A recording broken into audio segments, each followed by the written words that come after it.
Bismillahirrahmanirrahim. Alhamdulillahilladzi amarana bittaqwa wa ja'alaha wasilatan ilal jannatil ma'wa. Ashhadu an la ilaha illallah wahdahu la syarika lah, fatirul ardi was sama', wa ashhadu anna sayyidana Muhammadan abduhu wa rasuluhul mustafa. Allahumma salli wa sallim wa barik ala sayyidina maulana Muhammadin khairil wara wa ala alihi wa ashabihi wa man iqtada, amma ba'du. Dan kita hormati dan kita cintai para habaib dan para alim ulama, para muhibbin, hadirin dan hadirat rahimakumullah. Alhamdulillah wa syukrulillah, selalu kita haturkan kehadirat Allah subhanahu wa ta'ala atas limpahan anugerah karunia yang tak terhingga kepada kita. Dan juga salawat dan salam selalu kita haturkan kepada junjungan kita Nabi besar Muhammad sallallahu alaihi wasallam, dan kepada seluruh keluarga, para sahabat, zuriat dan para pengikut beliau. As-sadisu wal arba'un min suwaril Qur'an, suratul Ahqaf, Makiyatun wa ayatuha khamsu wa thalathun. Yang ke-46 dari surah-surah di dalam Al-Quran, yaitu surat yang bernama Al-Ahqaf. Surat Al-Ahqaf diturunkan di Mekah,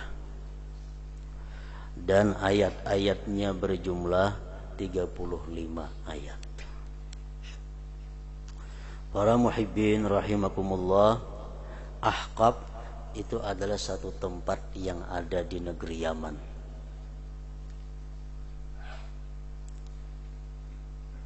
Yang dahulunya pernah dihuni oleh kaum Nabi Hud alaihissalam. Dinamakan surat yang ke-46 ini dengan surat Al-Ahqaf karena di dalamnya ada menceritakan tentang itu kaum Nabi Hud yang bertempat tinggal di Ahqaf tadi. Sebagaimana firman Allah Subhanahu wa taala dalam ayat 21, "Wadhkur akha 'adin id anzara qaumahu bil ahqaf wa qad khalatin nuzur min bayni yadayhi wa min khalfihi an la ta'budu illa Allah inni akhafu 'alaikum 'adzaba yaumin 'azim." Ayat 21. Ingatlah wahai Rasul tentang saudara bangsa Ad, ketika dia memberikan kabar kepada kaumnya yang bertempat tinggal di Ahqaf. Dan sungguh telah berlalu para rasul dari sebelumnya dan sesudahnya. Mereka itu para rasul mengabarkan bahwa agar tidak menyembah kecuali kepada Allah. Sesungguhnya aku takut atas kamu azab pada hari yang besar. Yang dimaksud dengan saudara bangsa Ad itu adalah Nabi Hud alaihissalam.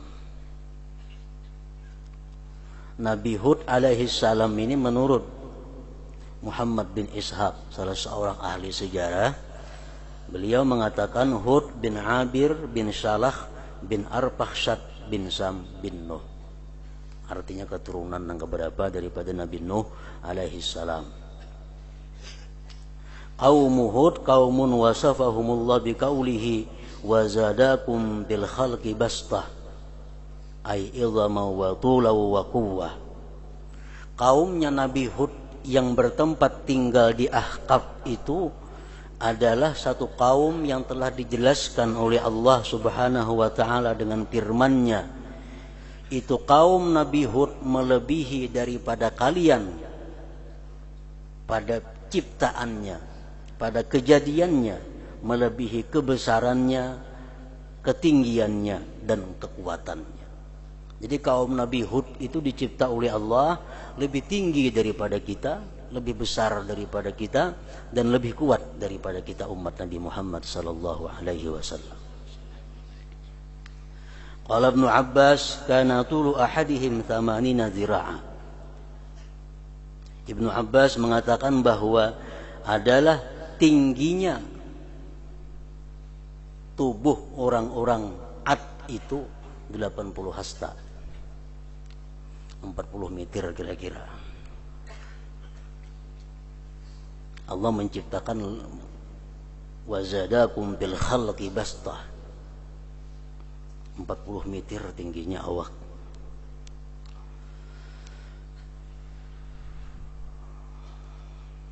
Wa qala Wahbun kana ra'su ahadihim kal kubbatil 'azimah, dan adalah kepala mereka itu seperti kubah yang besar.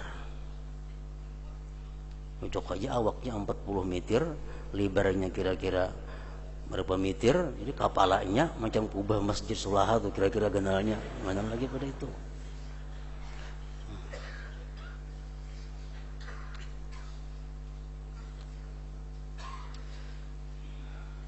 Nah, mereka itu bertempat tinggal di Ahqab ini.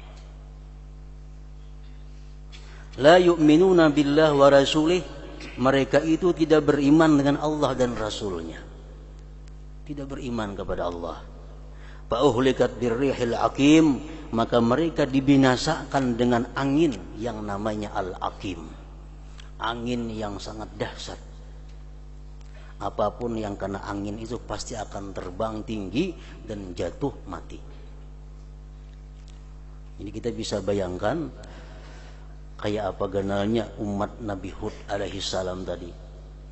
Maka semua mereka itu yang tidak beriman kepada Allah dibinasakan oleh Allah dengan didatangkan ar-rihil aqim, angin yang sangat kencang, yang sangat dahsyat. Unta-unta, binatang-binatang ternak, semua mereka adalah beterbangan. Para muhibbin rahimakumullah. Jadi ar-rihil aqim itu merupakan angin yang sifatnya adalah bala atau siksa. Diturunkan Allah kepada mereka yang ingkar kepada Allah dan Rasulnya. Dan rihul aqim, angin yang namanya al-aqim yang membinasakan tadi, satu saat akan menimpa pula kepada umat junjungan kita Nabi besar Muhammad sallallahu alaihi wasallam. Sebagaimana sabda beliau, wala yursalanna alaihim ar-rihul aqim allati ahlakat ada bisyurbihimul khamra wa aklihimul riba wa ittikhadihimul qainat wa lubsihimul harir wa qat'ihimul arham. Rasulullah menyatakan bahwa akan dikirim, akan diutus atas mereka ini umat ar-rihul aqim, yang mana itu rihul aqim telah membinasakan bangsa Ad yang tinggal di Ahqab. Kenapa umat Nabi Muhammad ini dikirim Allah ar-rihul aqim itu? Sebabnya yang pertama bisyurbihimul khamar, karena mereka sudah minum arak. Mereka sudah minum minuman yang memabukkan, baik itu arak, baik itu alkohol, baik itu bir, baik itu spiritus, baik itu obat-obatan yang sifatnya memabukkan disebut khamar. Bisyurbihimul khamar, dengan sebab mereka sudah minum arak, minum yang memabukkan. Dan apabila di satu kampung atau kota ada satu orang yang minum arak terang-terangan, tapi kada saya kumpul nang menagurnya, sama sekampungan minum arak ngarannya.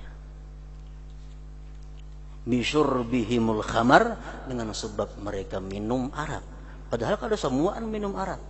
Cuma ada orang yang minum arak, yang lainnya diam. Yang lainnya diam, kada menegur, kada nahi mungkar. Nah, arak yang memabukkan bukan hanya di kota besar, sudah sampai ke dusun-dusun, ke gunung-gunung sana. Wa aklihimur riba, dengan sebab mereka itu memakan riba.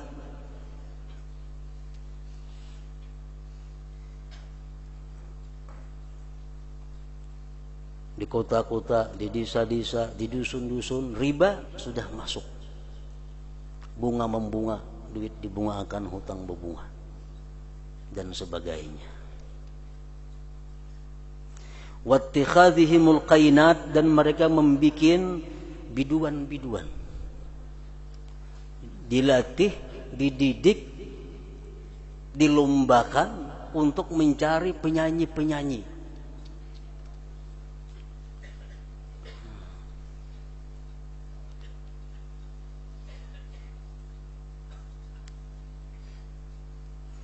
Ini sudah berlaku juga mungkin di tengah-tengah kita. Ada perlombaan-perlombaan mencari bibit yang apa? Bibit penyanyi. Kampung-kampung kemana-mana. Walubsihimul harir, dan mereka sudah memakai sutra bagi laki-laki. Laki-laki asal pakaian itu baik, asal pakaian itu mewah, kada tahu sutra kada sutra, penting nukar. Wa qat'ihimul arham, dan mereka sudah memutuskan tali persaudaraan. Sudah kada tagur sapa, sudah bermusuhan antara keluarga karena berbeda mazhab. Sudah kada bataguran lawan marina sepupu karena berbeda partai. Pada keluarga ini kada bisa diputuskan walaupun berbeda agama, apalagi beda mazhab atau beda partai. Saya kong agama Yahudi, saya kong Islam, saya kong Nasrani, tapi nya badang sanak hubungan keluarga itu masih ada.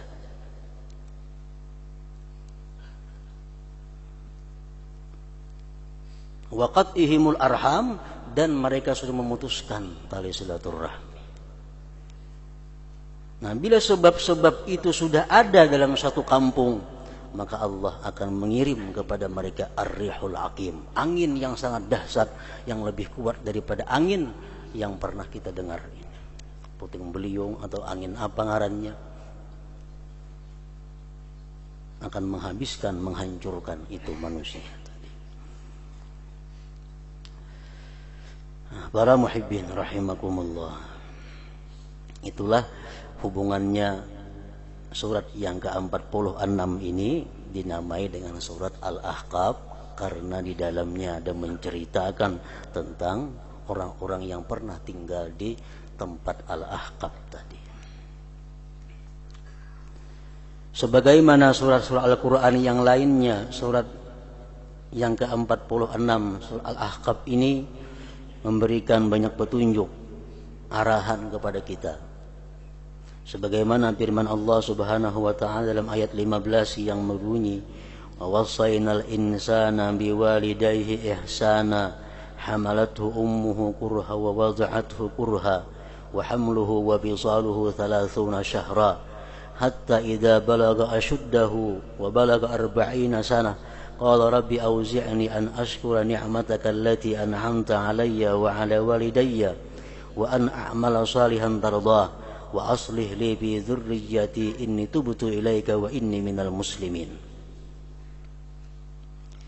Allah berfirman yang artinya, kami berikan wasiat kepada manusia untuk berbuat baik dengan orang tuanya.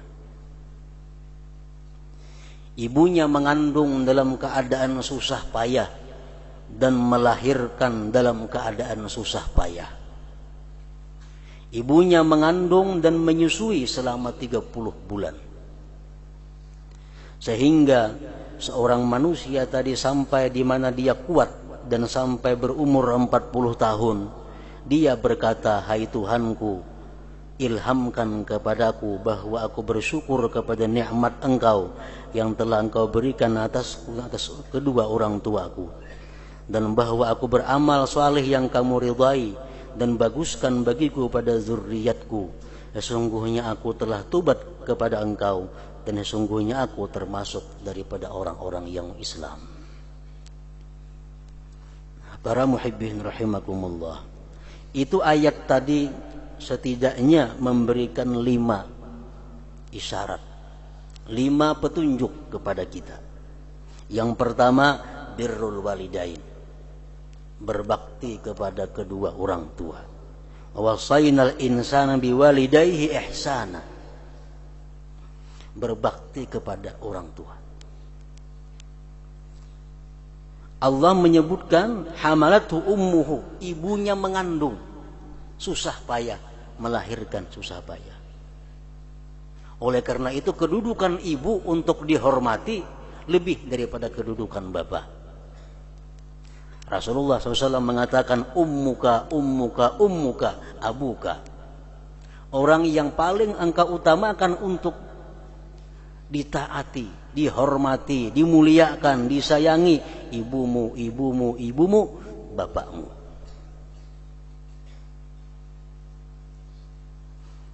Ayat ini pertama mengingatkan kepada kita untuk bakti kepada orang tua. Dan bakti kepada kedua orang tua bukan sepanjang hidup beliau, tapi sepanjang hidup kita. Kita dituntut bakti kepada mereka walaupun mereka sudah meninggal dunia.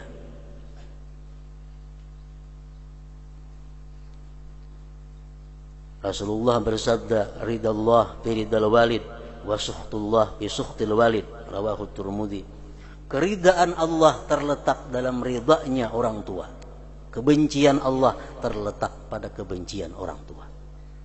Amal ibadah sebesar apapun yang kita kerjakan kepada Allah, tapi kita durhaka kepada kedua orang tua, amal ibadah kita ditolak oleh Allah Subhanahu wa ta'ala. Walaupun kita hidup bersama Rasulullah, walaupun kita ikut berjuang bersama Rasulullah, tapi karena kita durhaka kepada orang tua, kita mati dalam keadaan su'ul khatimah. Apalagi kita jauh daripada Rasulullah sallallahu alaihi wasallam.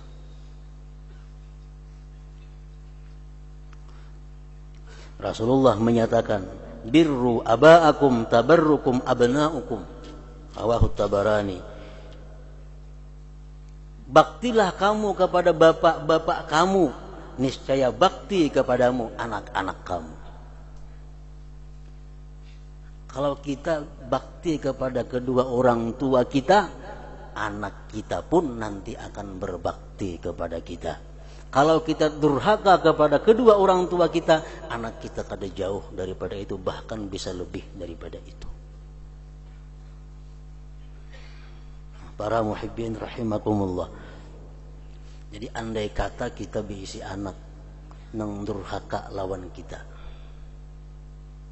cara yang paling baik untuk membuat dia menjadi anak yang bakti kepada kita adalah kita bakti kepada kedua orang tua.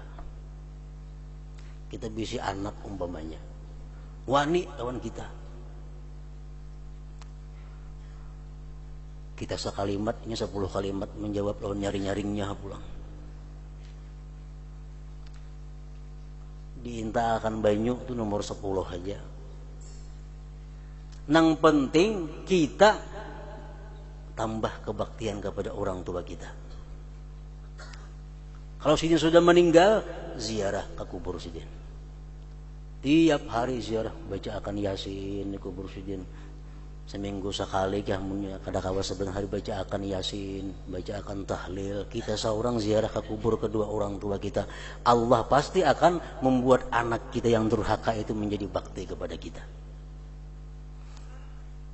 Karena ini sudah jaminan Rasulullah, birru aba'akum tabarrukum abna'ukum.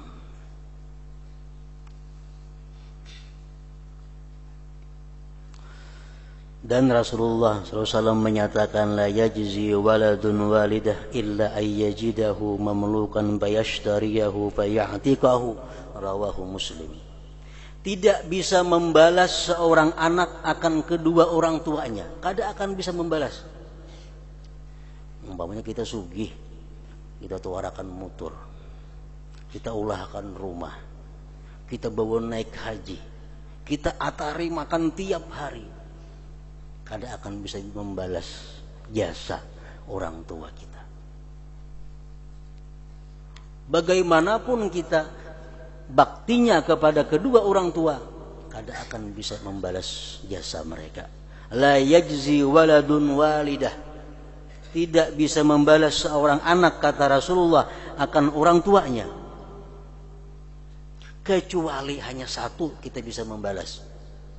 Andai kata orang tua kita itu menjadi budak, menjadi hamba sahaya, lalu kita tukari, kita beli kepada pemiliknya, dan kita merdekakan beliau. Nah, hanya kita bisa membalas kebaikan orang tua kepada kita. Nah, sekarang ini kada mungkin lagi ada itu. Budak kita kada ada lagi.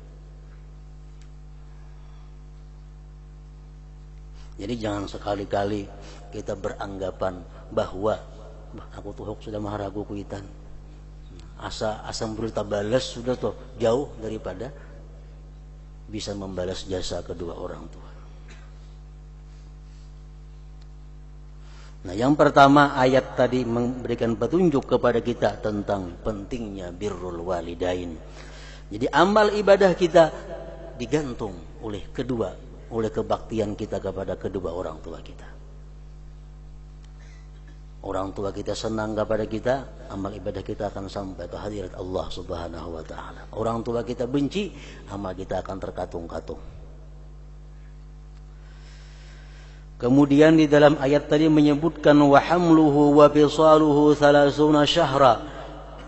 Ibu mengandung kita itu dan menyusui kita selama 30 bulan. 30 syahra, 30 bulan. Di situ para ahli tafsir mengatakan bahwa Allah menyebutkan sekurang-kurang ibu itu hamil 6 bulan. Dan selama-lama dia menyusui anaknya 2 tahun. 6 bulan tambah 2 tahun 30 bulan. Kenapa Allah di situ menyebutkan 6 bulan sekurang-kurang hamil? Karena ini untuk memberikan satu hukum kepada manusia. Artinya apa? Kalau seseorang itu nikah, sesudah dia nikah, dia berkumpul dengan istrinya, 6 bulan kemudian istrinya melahirkan, maka itu anak daripadanya. Anak daripada suami istri itu. Dihitungnya 6 bulan dari mereka berkumpul. Andai kata ada orang kawin 6 bulan beranak, berarti itu anaknya ngarannya. Anaknya ngarannya. Bila anaknya inya berhak kena menikahkan abahnya jadi wali. Amun nimbah kawin 3 bulan beranak tuh lain anaknya ngarannya. Anak titipan banajan itu. Nanti nompat maandak di situ. Artinya apa? Abahnya kada kawa mengawinakan kaina. Tapaksa wali hakim. Wa fisaluhu wa hamluhu wa fisaluhu 30 syahra. Dan sebanyak-banyak menyusui 2 tahun.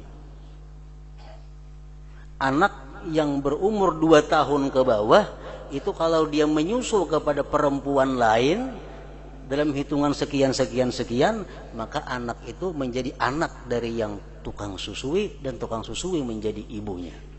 Ngarannya ibu sesusu. Tapi kalau sudah lebih daripada 2 tahun, anaknya umur 3 tahun, misalnya menyusul kepada orang lain, itu hukumnya sia-sia. Tidak ada tergantung hukum lagi. Karena sepaling banyaknya 2 tahun. Wa hamluhu wa fisaluhu 30 syahra. Kemudian hatta idza balaga ashuddahu wa balaga 40 sanah. Bila mana seseorang itu sudah sampai masa di mana dia kuat dan berumur 40 tahun. Qala rabbi, maka dia berdoa kepada Allah. Nah, artinya apa di sini? Allah mengatakan bahwa manusia itu begitu umur 40 tahun, itulah umur di mana manusia mestinya berdoa, beribadah kepada Allah Subhanahu wa taala.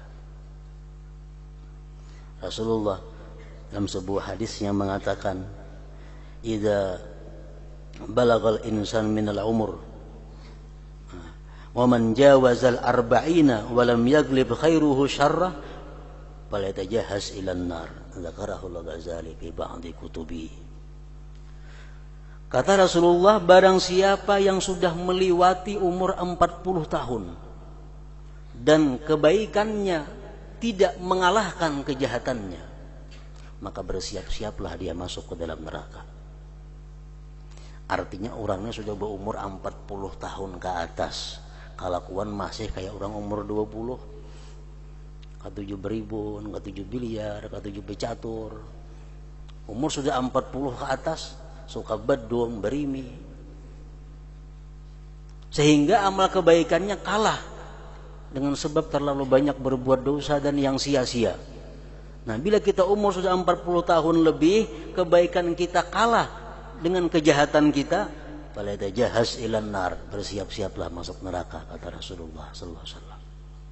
Makanya Allah di sini mengatakan wa balaga arba'ina sanatan qala rabbi auzi'ni. Dia sampai umur 40 tahun dia berdoa kepada Allah. Isyaratnya apa? Orang sudah umur 40 tahun itu ke atas memperbanyak pendekatan diri kepada Allah Subhanahu wa taala, mengurangi aktivitas duniawi apalagi yang sifatnya maksiat kepada Allah Subhanahu wa taala. Nah, kemudian di situ Allah Subhanahu wa taala mengajarkan kepada kita kalau kita minta kepada Allah apa yang mesti kita minta. Rabbi auzi'ni an ashkura ni'mataka allati an'amta 'alayya wa 'ala walidayya, 1, wa an a'mala salihan tardah, 2, wa aslih li bi dzurriyyati, 3. Yang utama kita minta kepada Allah bahwa kita diberi ilham untuk senantiasa pandai bersyukur kepada Allah Subhanahu wa taala. Yang paling penting kita minta kepada Allah, Allahumma ja'alni min ibadikas syakirin.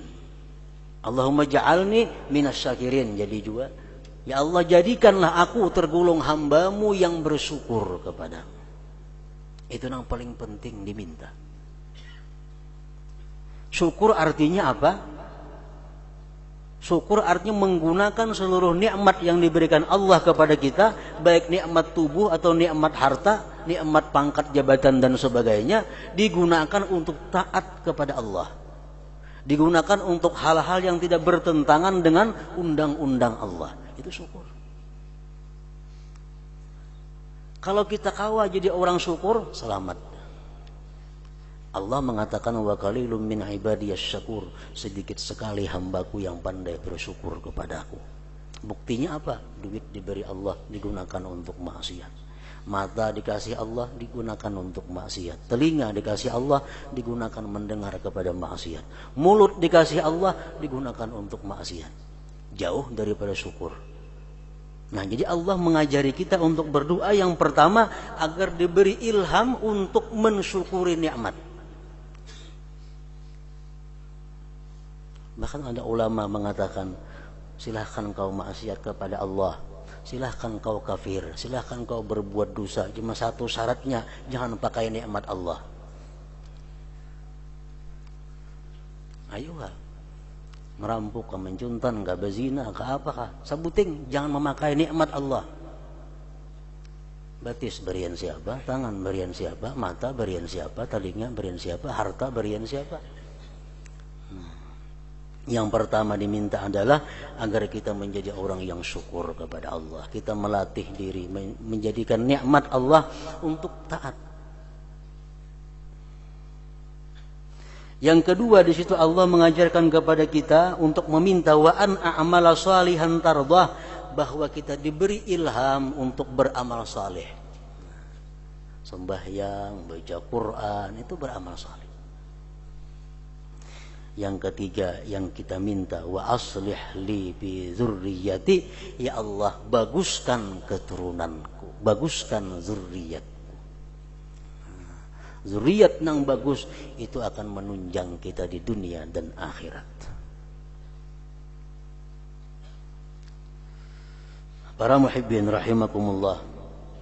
Nah, yang kelima di situ Allah mengatakan, mengajari kepada kita, inni tubtu ilaik wa inni minal muslimin.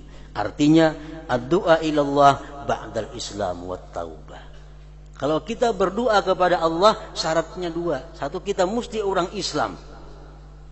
Kalau kita orang kafir, Allah kadang memandang doa kita, kadang menghiraukan doa kita. Kalau kita sudah Islam, tobat dulu kepada Allah. Wa inni tubtu ilaika wa inni minal muslimin. Jadi kalau kita hendak doa kepada Allah, alangkah baiknya tobat dahulu kepada Allah. Hendak sembahyang hajat, sembahyang tobat dahulu kepada Allah. Hendak berdoa, Allahumma ghfirli, ampuni dosa-dosa dahulu minta kepada Allah. Hanya kita ajukan permohonan kita kepada Allah Subhanahu wa taala. Karena selama kita menjadi orang yang dimusuhi Allah, selama kita menjadi orang yang masih maksiat di sisi Allah, doa kita sulit untuk diterimanya. Makanya Allah mengajari kita wa inni tubtu ilaik wa inni minal muslimin. Tobatlah dahulu, sesungguhnya aku telah tobat kepada engkau dan sesungguhnya aku tergolong orang-orang yang muslimin. Nah, para muhibbin rahimakumullah, jadi ayat yang ke-15 surat Al-Ahqaf ini memberikan kesimpulan. Yang pertama, kita diperintahkan oleh Allah untuk berbakti kepada kedua orang tua. Yang kedua, bahwa sekurang-kurang hamil itu 6 bulan dan sebanyak-banyak menyusui 2 tahun.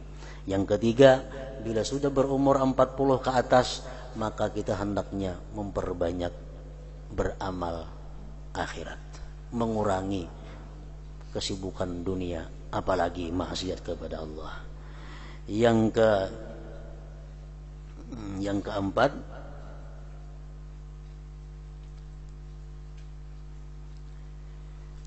kita minta kepada Allah agar selalu menjadi orang yang bersyukur.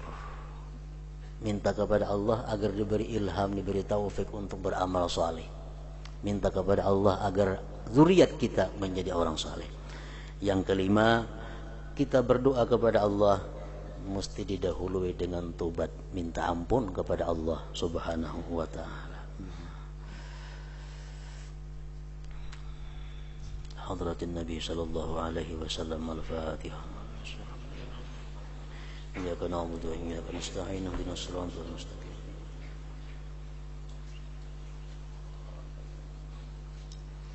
أشهد أن لا إله إلا الله وحده لا شريك له. أشهد أن سيدنا محمدا عبده ورسوله. لا إله إلا الله نستغفر الله. لا إله إلا الله نستغفر الله. لا إله إلا الله نستغفر الله. لا إله إلا الله ونتوب إلى الله. لا إله إلا الله محمد رسول الله صلى الله عليه وسلم. فيا أيها الراجون منه شفاعة صلوا عليه وسلموا تسليما. اللهم صل وسلم وبارك عليه.